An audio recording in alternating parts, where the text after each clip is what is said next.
तो हेलो दोस्तों, welcome back to new video of this YouTube channel, जिसमें हम लोग पढ़ने वाले हैं क्लास 10 के 2025 में आए हुए इंपॉर्टेंट क्वेश्चंस। तो चलिए स्टार्ट करते हैं। क्वेश्चन भी रखा है आपको 3 पार्ट्स में। फिर से एक बार, पहला पार्ट है, 2 कारकों को बताइए जिन पर धारावाही परिनालिका से उत्पन्न चुंबकीय क्षेत्रफल निर्भर करता है। चुंबकीय क्षेत्र निर्भर करता है। तो यहाँ पर हम आपको बता दे रहे हैं, सिर्फ समझा रहे हैं, ठीक है। नोट्स इसके आपको टेलीग्राम से मिल जाएंगे। चुंबकीय क्षेत्र को लिखते हैं B से। फॉर्मूला होता है B बराबर μ0 upon 2π into I upon R, ठीक है।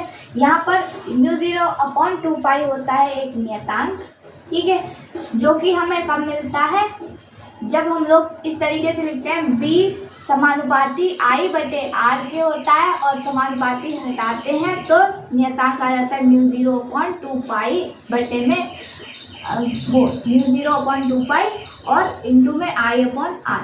तो ये क्या है, एक नियतांक है इस तरीके से, ठीक है। तो ये निर्भर किस पर करता है, ये हमारे जो चुंबकीय क्षेत्र होता है वो निर्भर किस पर कर रहा है, एक तो धारा पे कर रहा है जो इस चालक में या तार जो भी है उसमें जो धारा बह रही है उस पर, और दूसरी चीज क्या होती है, ये जिस बिंदु पर आप चुंबकीय क्षेत्र ज्ञात करते हैं उससे उस तार की दूरी पर निर्भर करता है, ठीक है। तो इस तरीके से हम ये चीज बता देंगे कि इन 2 चीजों पर निर्भर करता है, किस पे, एक तो एक धारा पे और दूसरा उस बिंदु से दूरी पर जिस पर आप चुंबकीय क्षेत्र ज्ञात करते हैं, ठीक है। उसके बाद में दूसरा है विद्युत चुंबक तथा स्थायी चुंबक किस प्रकार एक दूसरे से अलग अलग होते हैं। तो स्थायी चुंबक क्या होता है, जो आपने नॉर्मल चुंबक देखी होगी कुछ इस तरीके की होती है।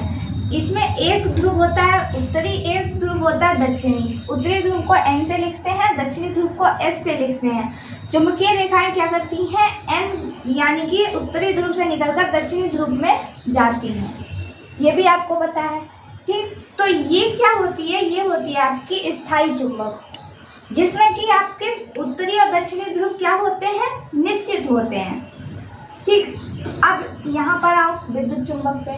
तो विद्युत चुंबक तो बनाई ही विद्युत का प्रवाह करने पर जाती है। मतलब कि जब आप किसी परिनालिका में, जो हमने कल वो बनवाया था परिनालिका वाला चित्र, तो उसमें क्या था कि यहाँ से जब परिनालिका में धारा प्रवाहित होती थी, यहाँ पे कुंजी लगी होती है एक, यहाँ बैटरी होती है प्लस माइनस करके, ठीक है। तो इस तरीके से जब ये तार यूं करके, ठीक, जब यहाँ पर धारा प्रवाहित करी जाती है तभी यहाँ पर चुंबकीय क्षेत्र उत्पन्न होता है यहाँ से इस तरीके से। जब इसमें धारा नहीं जाती है तो चुंबकीय क्षेत्र भी नहीं उत्पन्न होता है, यानी कि इसके प्रवाह, अगर हम धारा बंद कर दें तो इसका प्रवाह भी बंद हो जाता है। तो विद्युत चुंबक क्या होती है, विद्युत धारा प्रवाहित करने पर उत्पन्न होती है और धारा बंद करने पर विद्युत चुंबक भी बंद हो जाती है, मतलब कि काम करना बंद कर देती है। तो इस तरीके से ये क्या हो गई, एक स्थायी चुंबक से अलग हो गई। लिखना कैसे है, ये PDF उसमें आपको फोटोज से मिल जाएगी, ठीक। तीसरा है फ्लेमिंग के बाएं हाथ का नियम बताइए। तो फ्लेमिंग के बाएं हाथ का नियम क्या होता है कि जो हमारी उंगलियां होती हैं वो बायां हाथ होता है, उसको हम लोग कुछ इस तरीके से रखते हैं। तो यहाँ पर जो अंगूठा होता है वो बल की दिशा दिखाता है, ये तर्जनी जो होती है वो धारा की दिशा दिखाती है, और मध्यमा यानी कि बीच वाली जो उंगली होती है वो दिखाती है विद्युत धारा की दिशा, वो क्या बोलते हैं, चुंबकीय क्षेत्र की दिशा को। कुछ इस तरीके से होता है ये, ऐसे, ठीक है। और ये चीज़ आपको एक और जगह से दिख जाएगी, कहाँ से, आप जिस कमरे में रहते हैं उस कमरे की 2 दीवारों के बीच का एक कोना देख लो, ठीक, यही चीज मिलेगी आपको। तो इस तरफ जो ऊपर, मतलब कि ऊपर के लिए जो अंगूठा होता है वो क्या दिखाता है, बल की दिशा, ठीक। ये क्या है, धारा की दिशा जो कि तर्जनी दिखाती है, ठीक। और मध्यमा क्या दिखाती है, चुंबकीय क्षेत्र की दिशा, चुंबकीय क्षेत्र की दिशा, ठीक। तो कुल मिला के हम इसका नियम लिखते कैसे हैं ये भी जान लो।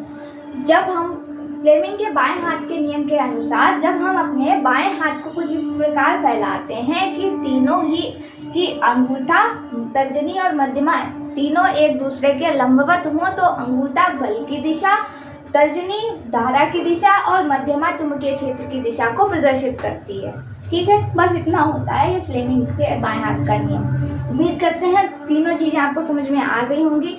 अगर वीडियो समझ में आया हो तो लाइक कीजिएगा, चैनल पर नए हो तो सब्सक्राइब जरूर कर लीजिएगा। इसके नोट्स आपको टेलीग्राम से मिल जाएंगे और उस चैनल को अगर आप चाहें तो ज्वाइन भी कर सकते हैं।